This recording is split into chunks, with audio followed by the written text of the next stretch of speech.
Let's do a quick test of the Battle of the Bulge scenario for Digital Blitz, Digital Hex Blitz, and give it a test run here. First, what we need to do is hit the Start New Solitaire Game button, and from there we just scroll down to the Battle of the Bulge scenario. Click on that. We've got two different style of icons we can look at.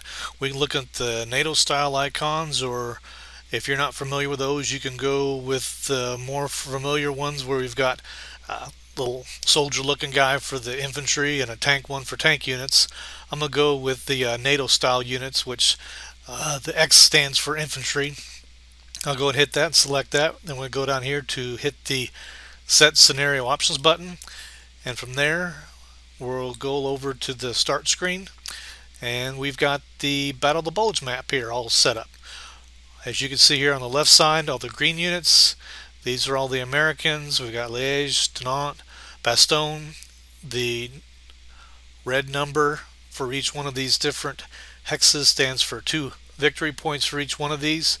Whereas on the right side, we've got the German units, and they're all in blue. And then you can see they're right around the German border and in the Luxembourg, and here's France, and here's Belgium up here on the map. And then you can see above all this, we've got the Germans have 0 victory points, whereas the Americans have 6 victory points. And a little further over to the right, we can see that the Germans are going to retreat when that happens in this direction, whereas the Americans are designated to retreat in that direction when we have those kind of combat odds. And in the meantime, if you're in the middle of the game, you can also see here that we're on turn 1 of 5. See that the phasing player, it's the Germans' turn. They're currently in the movement phase. And if you put your mouse cursor over where it says Scenario Battle of the Bulge, you'll see we have a pop-up that comes up which shows you information about the scenario you're playing. So in case you don't remember everything that it's said about it, it's easy to see in the middle of the game what all's going on. So you see at top middle we've got says Scenario Battle of the Bulge. Game turns 5, map size, how many tiles wide it is, 7, how many tiles tall it is, 9, how many units each size had. We can see the Germans got 5 armored units and 4 infantry units, whereas the American has 3 armored units and 13 infantry units. So, a little bit of a difference between each one of them. And as we've got below there, it says victory conditions. If the German player has 4 victory points by the end of last game turn or at the end of any earlier game turn, then the German player wins. Otherwise, the American player wins.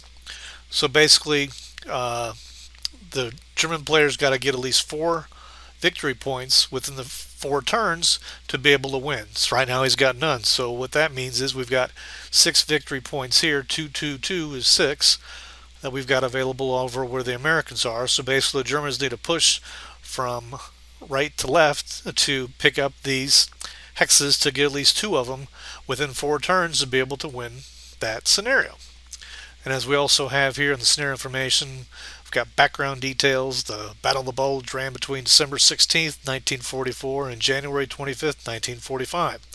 The Germans hoped to make a run for Antwerp, split Allied armies apart, and in the process severely damaged Allied supply systems and armies. The Germans didn't come close, though. They made a run for it for a few days, then were turned back.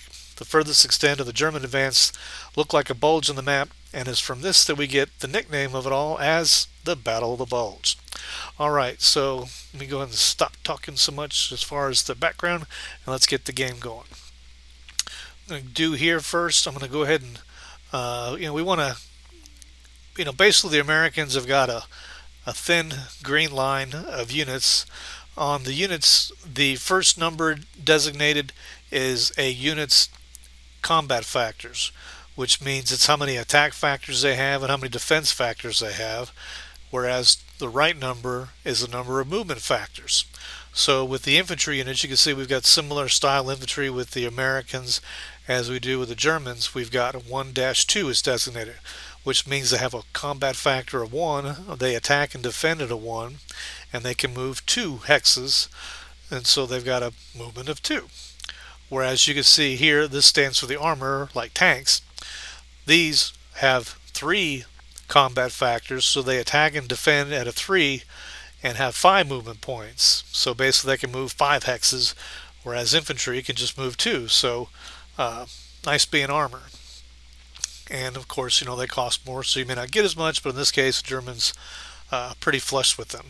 So what we're going to do here is we're going to start off, and we want to take Bastogne, which, the Germans did too way so long ago. So we're going to lead off, and we're going to left click on this armored unit, and you can see when I left click it and I move it over to another hex, you can see there's hexes that are surrounding it which have a black outline. Those signify ones that the unit can move into, and you can see that our unit starts as a 3-5, and if I move over to an adjacent hex, the icon changes to a 3-4, which means, hey, if you move here, buddy, you're going to go from being a 3-5 to a 3-4 unit. So that just lets you know how many movement points you have available left in the current turn if you were to make that turn.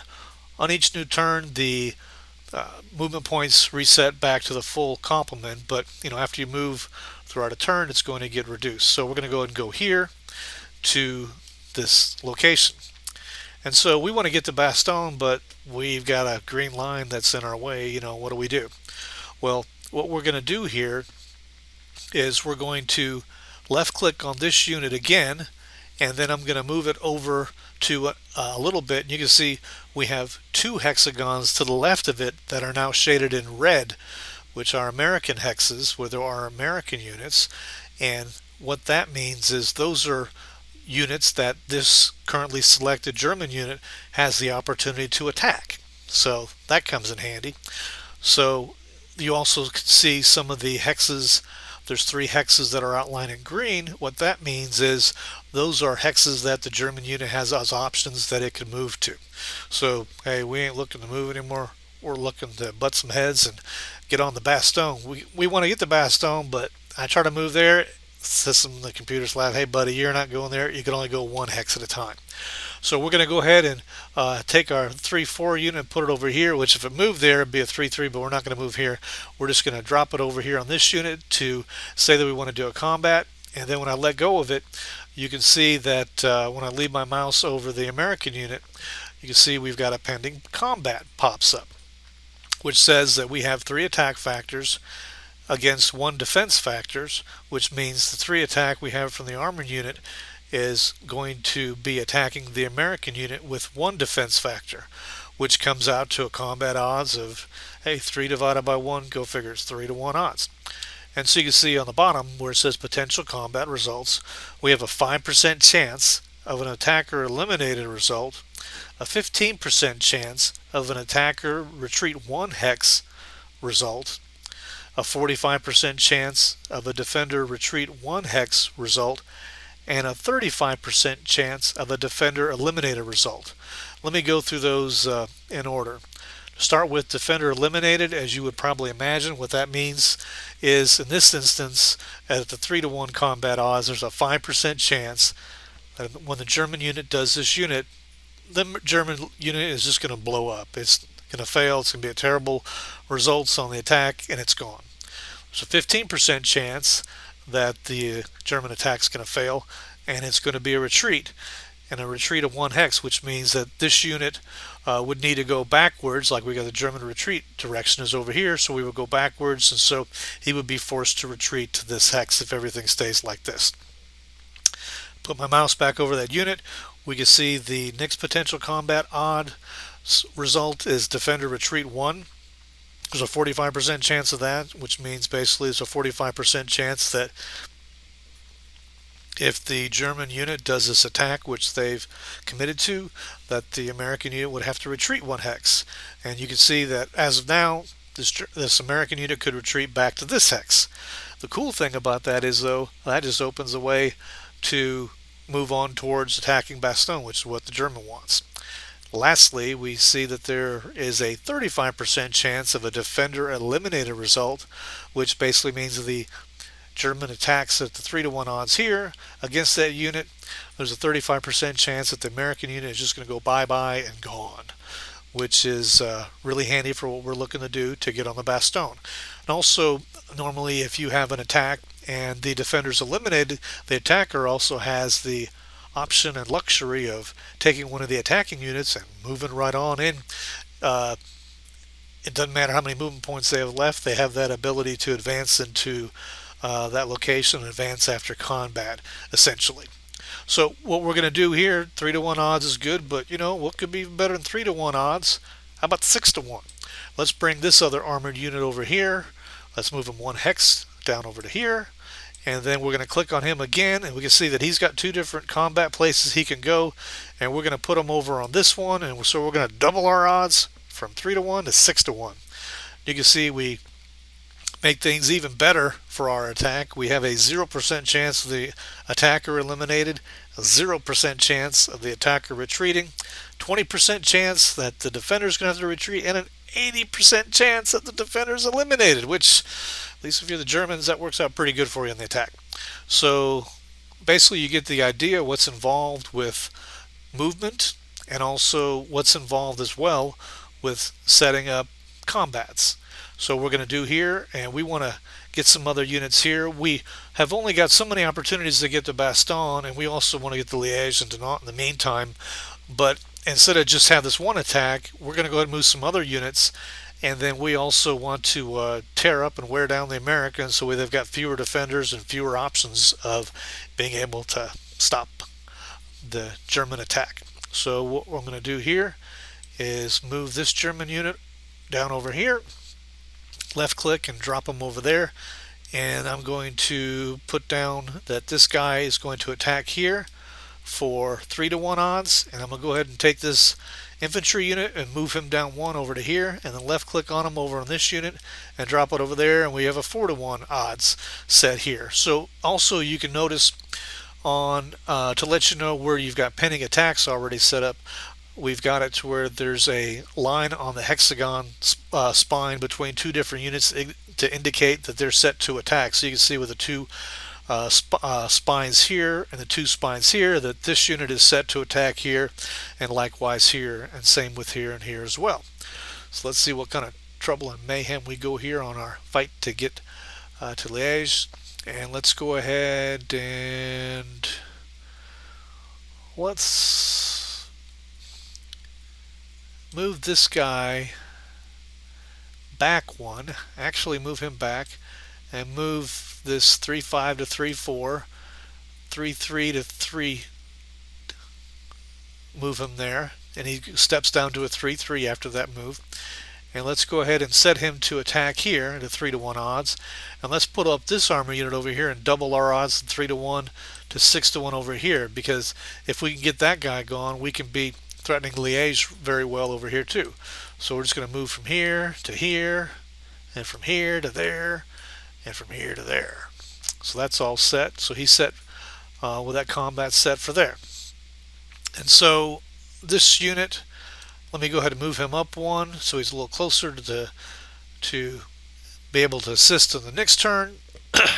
And then also let me move this unit right here for the heck of it so he's set to go. Now we could do an attack from here to here 1-to-1, which we don't want to do, but for training purposes we'll go ahead and do that. It's really not a good idea to do a 1-to-1 attack because go figure, the odds are not very good. As you look here, we can see with a 1-to-1 attack there's a 15% chance that the attacker could be eliminated, 35% chance that the attacker is going to have to retreat a hex, there's a 35% chance the defender may retreat a hex, and a 15% chance that the defender is eliminated. So it's, not a whole lot of good odds that you're going to have a positive outcome. So usually you want to do 3-to-1 odds or better if you can on attacks, and more, like with most things, is better if you've got higher odds than 3-to-1, and more 4-to-1, 5-to-1, 6-to-1. More is good. But then again, of course, with bigger units it's more difficult.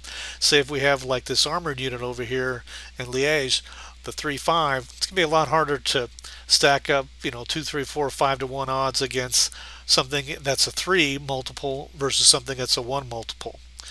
For instance, to do a 3-to-1 against this infantry unit, it's going to take 3 attack, whereas here it's going to take 9 attack, and I've only got so many armor units, so it's going to be difficult, but we'll bother and worry about that when we get to it with that guy. So let's see what else we have available here too. This guy's set to move. This guy's set to move. To attack. This guy too. This guy's moved. And you can see, basically the movement factors that we've got set. He's already set to attack, so he's just sitting there. And these guys are already set to attack. So this is the only one we have that's available to move. So let's just go ahead and move them up to be in support more for the next turn. We'll move from here to here, and why not? Let's move up one. Okay, so everybody that can move has moved or has set themselves to be part of a combat. So right now we're in the movement phase, and so what we want to do from there is go to the combat phase. So right now we're in the movement phase. As we can see, we've got highlighted here. So we're going to click over to the combat phase. And you only do this when you're already with all your moves and all your combat set, which we are. So everything is done something that can do something or committed to a combat. So we'll go ahead and move forward. So I'll go ahead and hit combat phase, and we'll go here, and it's going to start out down here. We've got 6-to-1 odds, and then up here you can see it says resolve currently shown combat. I want to know, are you ready to see how that's going to turn out? And I'll go ahead and click that.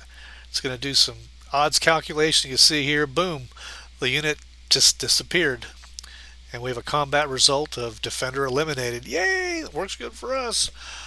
And with that, we can advance one attacker, and the game is asking, would we like to advance one attacker into the vacated location? And the answer to that would be, basically we want to get to Bastogne, so this will let us get there for free, one hex closer to be able to attack him. So yes, we do want that. So we'll hit yes. So as we have up here, choose one of the attacking units by hitting its displayed key, and it will move into the vacated location. So I can move either one of these armored units into that hex. So what I want to do is, let's pick the one with the 2. So I'll hit the number 2 on my keyboard, and boom, he just moved. So we're in striking distance in Bastogne, which is good for us, rough for the Americans. So we've got some other combats up here. Combat resolution, move to next combat. Let me hit that. Okay, now we're on to this one, which we've got it circled, which is a 4-to-1 odds. And yes, we do want to resolve it. And it says defender retreat. So that guy moved from here to there. So that was cool for him. So he got to bug out and live for another day.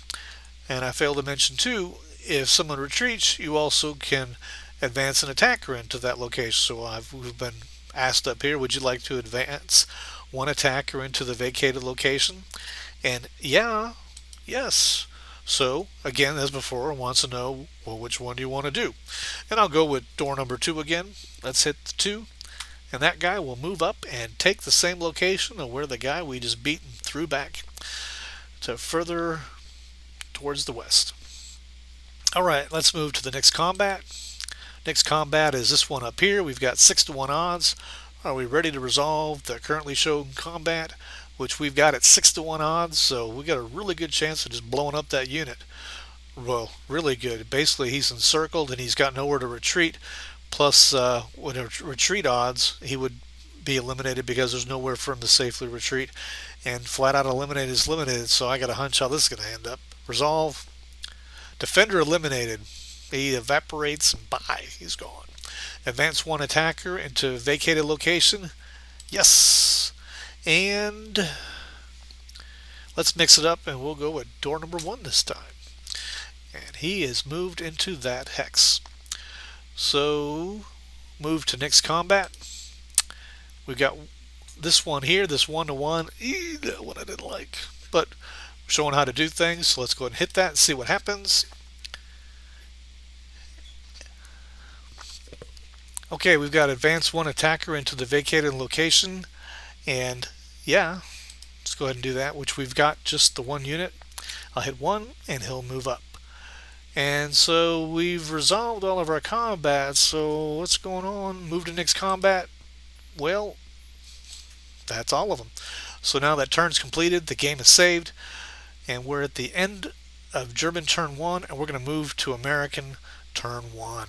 So what we can do is just hit continue, and then what we can do from there is just hit resume solitaire game, and that will get us over to the American side. Let me hit that, and boom, it's time now we can move and do the Americans. And we'll pick that up in another video and look forward to showing you how all that works out.